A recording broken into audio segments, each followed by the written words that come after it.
नाले सफाईची कामे 31 मे पर्यंत पूर्ण करण्याच्या सूचना प्रशासक के मंजुलक्ष्मी यांनी सहाय्यक आयुक्त कृष्णा पाटील यांना दिल्या। तर सार्वजनिक गणेश उत्सव 2025च्या अनुषंगाने इराणी खनितील गाळ पावसाळ्यापूर्वी काढण्यासाठी तातडीने 2 दिवसात प्रस्ताव सादर करण्याच्या सूचना शहर अभियंता नेत्रदीप सरनोबत यांना दिल्या। महानगरपालिकेच्या आरोग्य विभागामार्फत शहरात मान्सूनपूर्व नाले सफाईचे काम सुरू आहे। त्या अनुषंगाने आज सकाळी आयुक्त कार्यालयात नाले सफाई कामाची आढावा बैठक घेण्यात आली। सामान्य प्रशासक विभागाच्या निर्णयानुसार 31 डिसेंबर 2024 अखेर प्रतीक्षा सूचीत असलेल्या 31 उमेदवारांना गट क व गट ड च्या रिक्त पदावर अनुकंपा नियुक्ती देण्यात आली आहे। नियुक्तीपत्र वाटप समारंभ नामदार प्रकाश आबिटकर यांच्या प्रमुख उपस्थितीत पार पडला।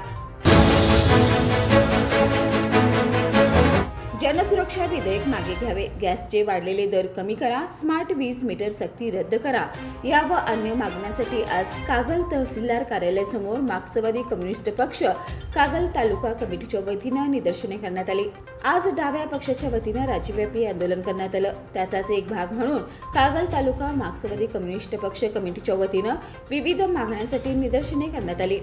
मागण्यांचं निवेदन कागल तहसीलदारांना देण्यात आलं। यावेळी स्मार्ट मीटरच्या प्रश्नावर व कृषी पंपाच्या लोड शेडिंगच्या प्रश्नावर महावितरणाच्या अधिकाऱ्यासोबत बैठकीचं आश्वासन तहसीलदारांनी दिलं।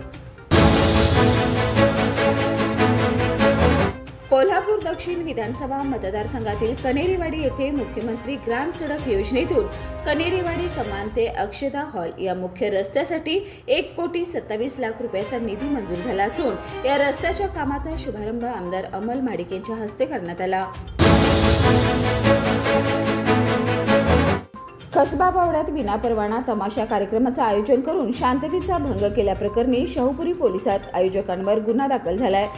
श्रीराम सोसायटीचे कार्यकारी संचालक धनंजय गोडसे व माजी संचालक सुरेश सदाशिव उर्पे यांच्यावर गुन्हा दाखल झालाय। आजरा येथील मृत्युंजयकार शिवाजीराव सावंत ग्रामीण रुग्णालयात मोफत डायलिसिस सेवा केंद्र, महात्मा ज्योतिराव फुले जन आरोग्य योजना व आयुष्यमान भारत प्रधानमंत्री जन आरोग्य योजनेचं लोकार्पण नामदार प्रकाश आबिटकर यांच्या प्रमुख उपस्थितीत संपन्न झालं।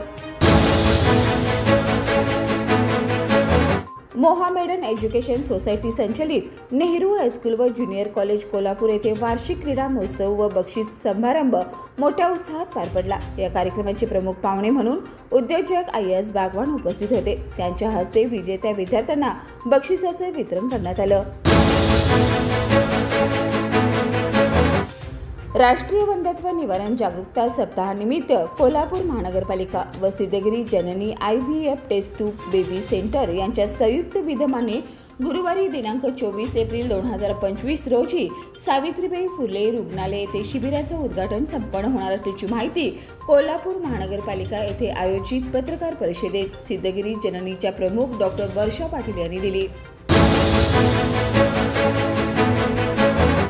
कोल्हापूर महापालिका कर्मचारी संघटनेने विविध मागण्यांसाठी प्रशासनाला दिलेल्या संपाच्या नोटिसानंतरही कोणताही सकारात्मक प्रतिसाद मिळालेला नाही। त्यामुळे 24 एप्रिलच्या मध्यरात्रीपासून बेमुदत संप सुरू करण्याचा इशारा संघटनेने दिलाय। 1.5 महिना उलटूनही प्रशासनाकडून एकाही मागणीवर ठोस निर्णय न घेतल्याने संघटनेने बेमुदत संपाची घोषणा केली आहे। आज सोन्याच्या दराने ऐतिहासिक उच्चांक गाठला असून प्रति तोळ्याचा दर लाख रुपयाच्या पुढे गेलाय। कोल्हापूरसह देशभरातील सराफ बाजारात 24 कॅरेट शुद्ध सोन्याचा दर प्रति तोळा 1,03,000 इतका नोंदवण्यात आलाय। मागील काही दिवसापासून जागतिक बाजारातील अस्थिरता, डॉलरची घसरण आणि गुंतवणूकदारांचा कल यामुळे सोन्याच्या दरात सातत्याने वाढ होत होती।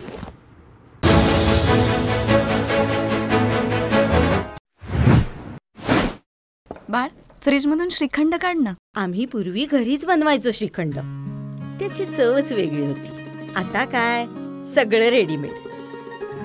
आजी, हे श्रीखंड खाऊन बघ। आज तुझ्या आईनं घरीच बनवलं की काय? हे आहे गोकुळचं श्रीखंड। अगदी जिभेवर रेंगाळणार। जिभेवरच नाही तर मनावरही रेंगाळणार। गोकुळ श्रीखंड, मनावर रेंगाळणार।